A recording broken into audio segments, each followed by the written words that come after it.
नमस्ते इंजीनियर्स। तो इस वीडियो में आ गए हो तो आपको वेब सर्विस आर्किटेक्चर पूरा समझ में आने वाला है। इसके बाद आपको किसी और वीडियो में जाने की ज़रूरत नहीं पड़ेगी, है ना। तो यहाँ पे आपको नोट्स के तौर पर थ्योरी भी मिलने वाली है ना। इससे आपका फ़ायदा ये है कि आप इंटरव्यू में या फिर किसी भी चीज़ में आर्मी भी एग्जाम पे मोस्ट तौर पर थ्योरी लिख पाओगे, इंटरव्यू में थ्योरी बता पाओगे, है ना। क्योंकि वहाँ पे ऐसा नॉर्मली अपन समझा नहीं सकते हैं, थ्योरी ही बतानी पड़ती है एक बढ़िया वे में। ठीक है, तो समझते हैं सबसे पहले बेसिक वेब सर्विस आर्किटेक्चर है क्या। सबसे पहले अपन देख लेते हैं क्या, डायग्राम देख लेते हैं इसका, फिर अपन चलेंगे इसकी थ्योरी पे। ये है डायग्राम किसका, बेसिक वेब सर्विस आर्किटेक्चर का।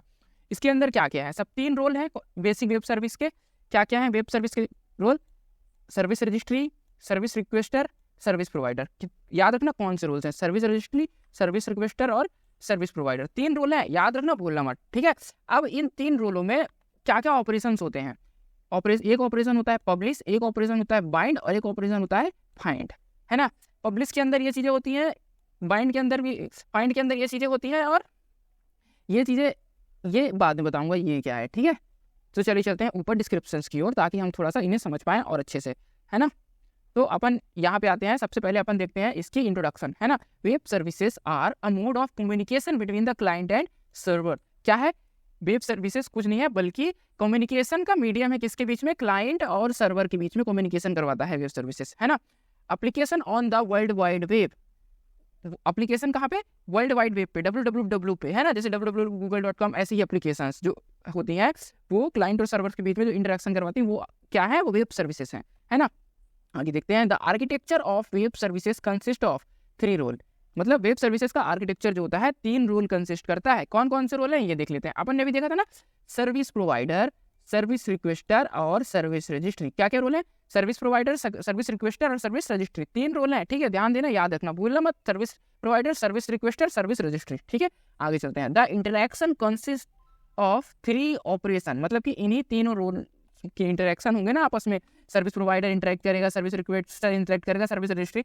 तो इनके बीच में इन्हीं 3 ऑपरेशन होंगे, पब्लिश, फाइंड और बाइंड। क्या देखा था हमने, पब्लिश, फाइंड और बाइंड। कहाँ देखा था, यहाँ देखा था।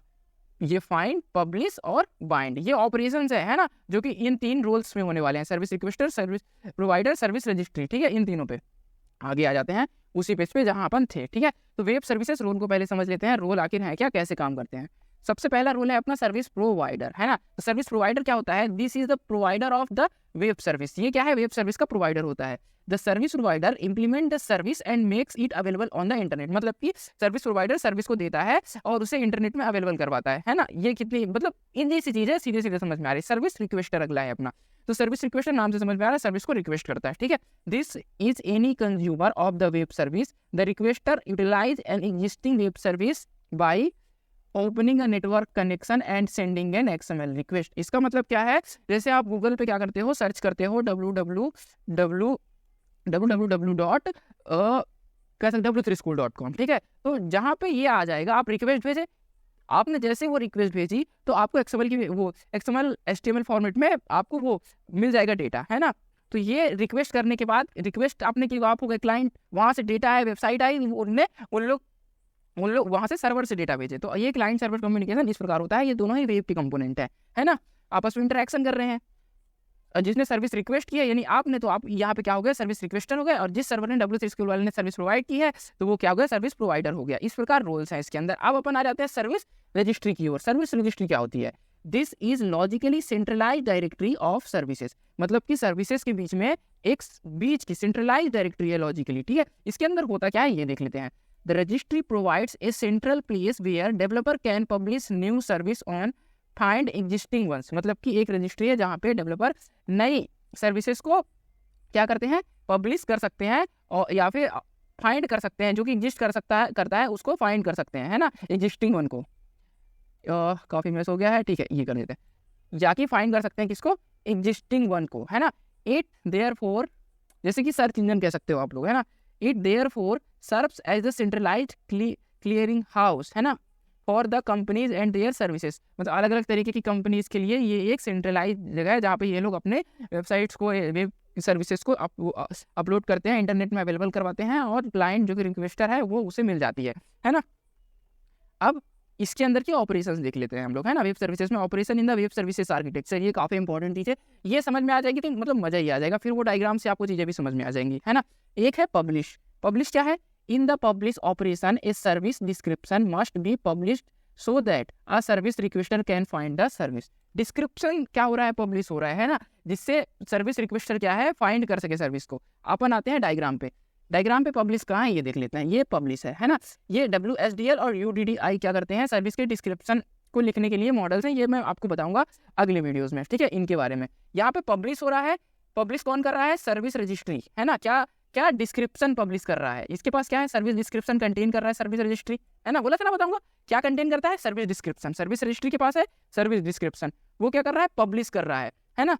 सर्विस प्रोवाइडर के पास, किसके पास? सर्विस प्रोवाइडर के पास। अब सर्विस प्रोवाइडर क्या कंटेन कर रहा है? सर्विस डिस्क्रिप्शन, है ना।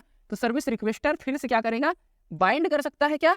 सर्विस को, है ना। सर्विस प्रोवाइडर सर्विस रिक्वेस्टर से और सर्विस रिक्वेस्टर सर्विस प्रोवाइडर से, दोनों तरफ एरो है, ध्यान से देखना। फाइंड यहाँ पे फाइंड कर ये है, ठीक है। अब बाइंड का क्या मतलब है ये भी देख लेते हैं ताकि थोड़ा सा और समझ में आ जाए। बाइंड क्या है? In the bind operation the service requester invokes और initiates an interaction with the service at the run time using the binding details in the service description to locate contact and invoke the service.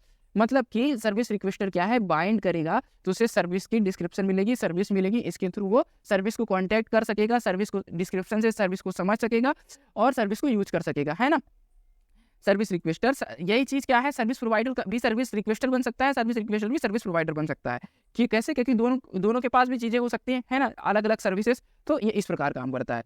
अब find क्या है? Find देख लेते हैं। Find है अलग service, ये ऑपरेशन, है ना। ये सर्विस ऑपरेशन में ही आता है फाइंड में। In the find operation the service requester retrieve the service description, मतलब कि सर्विस डिस्क्रिप्शन को रिट्रीव करता है। किससे करता है वो अपन डायग्राम में देखेंगे directly. It can invoke in 2 different life cycle phases for the service requester. Service requester 2 life cycle, मतलब कि 2 फेजेस में अलग अलग क्या करता है? फाइंड ऑपरेशन यूज करता है, जहाँ पे वो सर्विस की डिस्क्रिप्शन लेता है ना, सर्विस की डिस्क्रिप्शन, जिससे सर्विस को यूज कर सके। ये बिल्कुल ऐसे ही है जैसे कि अपन जावा पढ़ते हैं। जावा को यूज करने के लिए पहले जावा की डॉक्यूमेंटेशन देखते हैं, है ना, बिल्कुल वैसा ही। तो पहला फेजेस देख लेते हैं लाइफ साइकिल के। एट द डिजाइन टाइम, मतलब पहला design time to retrieve the service interface description from the program development. Design के टाइम पे सर्विस की डिस्क्रिप्शन की जरूरत पड़ेगी, ऑब्वियसली पड़ेगी। देखो सर्विस प्रोवाइडर है ना, इसको सर्विस डिस्क्रिप्शन की जरूरत पड़ेगी सर्विस को डिजाइन करते टाइम पे, है ना। किससे? ये देखो ये एक एरो है, यहाँ पे भी एरो है, सर्विस रजिस्ट्री से, क्योंकि सर्विस रजिस्ट्री के पास क्या है? सर्विस डिस्क्रिप्शन है ना। अब दूसरा टाइम क्या है? And at the run time to retrieve the service binding and location description for invocation, मतलब कि रिट्रीव करने के लिए क्या ये सर्विस रिक्वेस्टर को जरूरत पड़ेगी बाइंडिंग के टाइम पे, ताकि वो डिस्क्रिप्शन को रिट्रीव कर सके, ताकि सर्विस को इन्वोक कर सके। इन्वोक मतलब चला सके, यूज कर सके। कैसे? उसके डॉक्यूमेंटेशन को देखेगा, उसके डिस्क्रिप्शन को देखेगा, फिर उसको यूज कर सकेगा, है ना। तो ये बिल्कुल वैसा ही है, ठीक है। अब अगर ये समझ में नहीं आया है तो मैं इसको एक बार और बता देता हूँ ये डायग्राम के साथ, है ना। देखो सबसे पहले अपन देखते हैं service provider. Service provider service को प्रोवाइड करता है, ठीक है, इतना समझ में आया। इसके बाद सर्विस रिक्वेस्टर क्या है? सर्विस को रिक्वेस्ट करता है, ठीक है, इतना समझ में आया। सर्विस रजिस्ट्री क्या है? ये दोनों के बीच का मीडियम है, जहाँ पे सर्विसेज, जो सर्विस प्रोवाइडर होता है वो सर्विस, यहाँ पे नई सर्विसेज आ जाती हैं, अपलोड की जाती है, या फिर पुरानी एग्जिस्टिंग सर्विसेज जो है तो उनको वहाँ पे सर्च करके यूज़ किया जाता है, ठीक है। ये है सर्विस रजिस्ट्री। यहाँ पे क्या होता है? सर्विस का डिस्क्रिप्शन होता है ना। यहाँ पे ये क्या होता है? सर्विस डिस्क्रिप्शन होता है, ये समझ गए। सर्विस डिस्क्रिप्शन क्या है? सर्विस के बारे में डिस्क्रिप्शन और सर्विस भी, है ना।